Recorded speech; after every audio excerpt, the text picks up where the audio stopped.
Alas 4:30 pa lang sa kadlawon mga idol, ni bango na tawag sa iyo.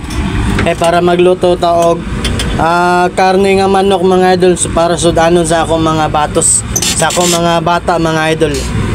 Ini mga orasa mga idol, mao gini mga mga oras nga akong tingmata mga idol. Ug karon mga idol, manok akong giluto nga sudan mga idol. Kining adobo nga manok mga idol. Kay sagad sudano na mo mga idol, gulay ug ang isda mga idol.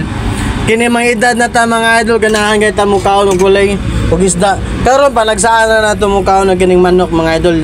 Kay naaman tay mga estudyante ug mga bata nga ganahan mo kaon og manok mga idol. Karon mga idol, ako na siya gibutangan og patis og dahon nga laurel mga idol para mawala ang iyang langsa mga idol. Dayon pagkatadtaw na ako na po nasugkay-sugkayon og balik.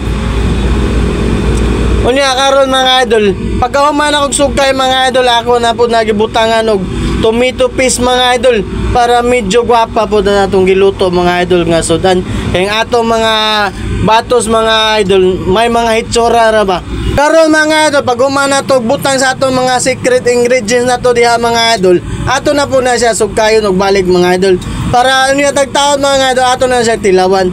Para may bawa na to ang the moment of truth na to ani mga idol. Matik na mga idol, pasado na.